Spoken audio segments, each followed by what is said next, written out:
It's a very strange act of masochism, really, and an act of masochism carried out by people who don't seem to know anything. There is slavery across Africa today. In fact, there are more slaves in the world today than there were at the height of the transatlantic slave trade. So some of us are simply a bit bored of hearing people ripping at closed wounds and then crying about their hurt or their presumed hurt. And you could do this to everyone and to everything, but most civilizations and cultures don't behave like this because most of them aren't just masochistic and so self-hating. I am so sorry that Douglas is bored by the pain that has come. This might actually be the best Douglas Murray shutdown of a smug woke lawyer I've ever seen, and I'm not even exaggerating. What you're about to watch is pure fire. This was a heated debate about slavery, reparations and how we remember history, and Douglas didn't hold back for a second. Here's exactly what he had to say. It's a very strange act of masochism, really, and an act of masochism carried out by people who don't seem to know anything.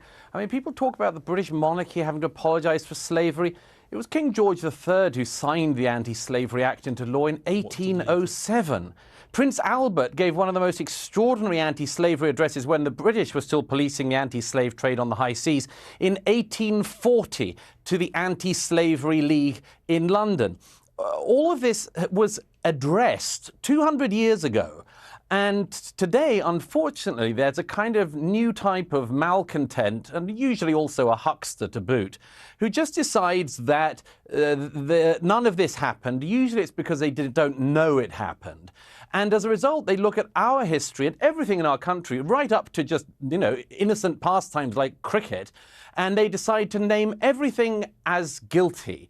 And, you could do this to everyone and to everything, but most civilizations and cultures don't behave like this because most of them aren't just masochistic and so self-hating. Take a look at this amazing map. Britain's anti-slavery patrols after 1807 cost around £2.5 billion, while the total profits from the slave trade were only about £2 billion in today's money. So literally, stopping slavery cost more than the trade itself. They intercepted roughly 1,600 slave ships and freed about 150,000 people, all while patrolling the Atlantic and West African coasts. This is exactly the kind of history they don't want you to see. And that sets the stage for the reaction we're about to see. Wait until you catch how she responds to Douglas's point. It's, let's just say, memorable. I actually agree with Douglas about the fact that we don't know enough. He's absolutely right. We don't know enough, and it's important that we do. But part of the knowledge is also understanding the hurt and pain that were caused, not just about the good things. It's not just about the cherry picking. And wrongs are not about being masochistic. Saying sorry is not a bad thing. Her response? All about feelings, ignoring the full picture Douglas just laid out. Next up, he goes full savage, dropping facts that completely silence her, and her reaction, hilariously awkward. Just take a look at this. Well, it's a kind of grievance competition. Your guest earlier just tried to engage in it. I don't know what hurt she believes she's had from slavery. All of this was addressed 2 centuries ago. Everything has consequences. All history has consequences and ramifications.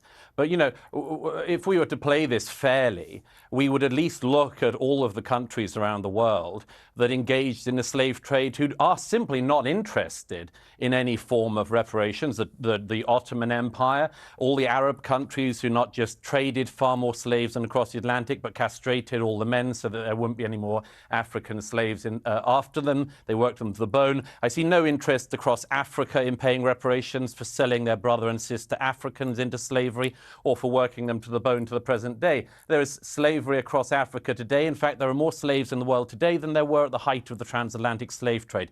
So some of us are simply a bit bored of hearing people ripping at closed wounds and then crying about their hurt or their presumed hurt. Take a look at this. Slavery isn't just history. It's happening right now. This map shows it's rampant across the global south and parts of the east, with North Korea being the worst of them. Yet you never hear leftists crying about it. No points for guilt there. And just wait, Douglas isn't done. He's about to drop the next truth bomb that's going to flip the whole conversation on its head.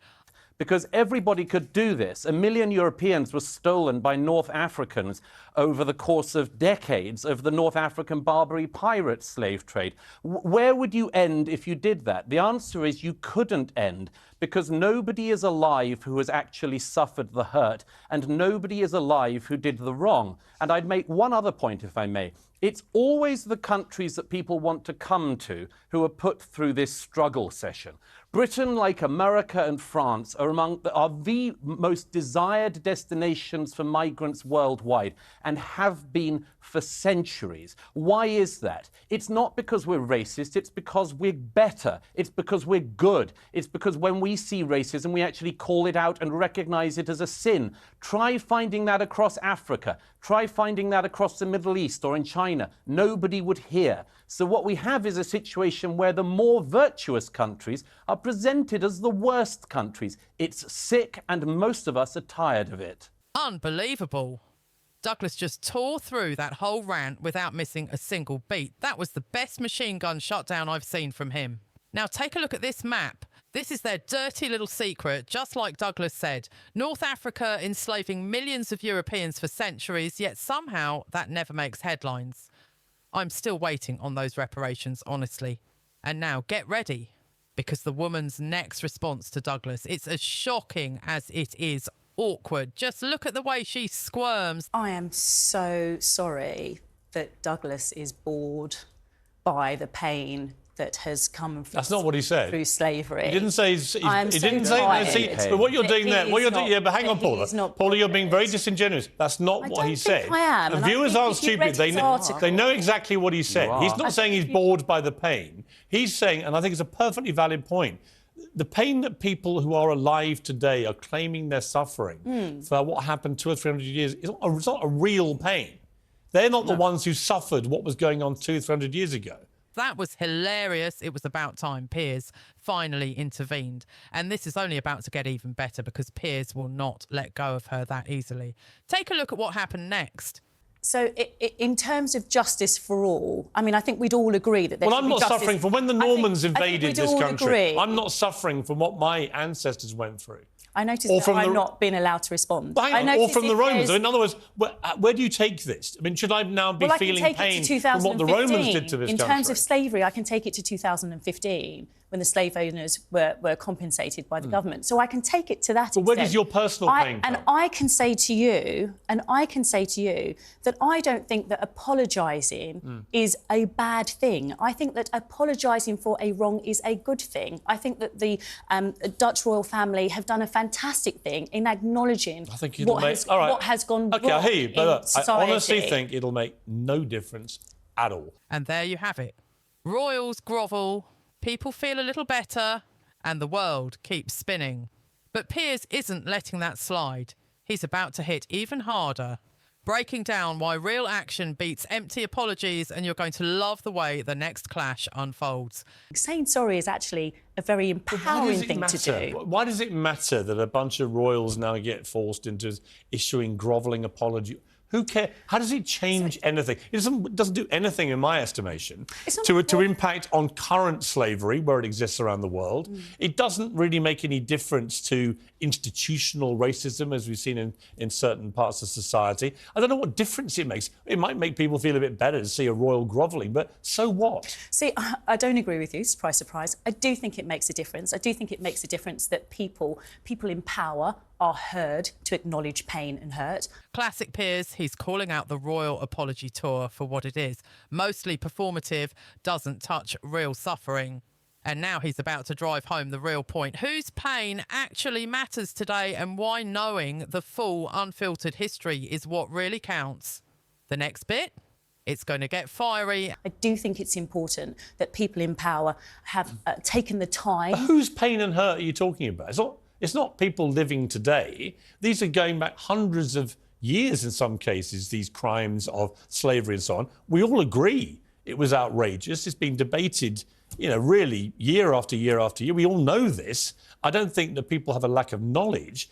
And I'm not quite sure where the apology tour ends. What's the end game here? So the end game is about the ability to understand the true history, not just the part of history that we have been taught.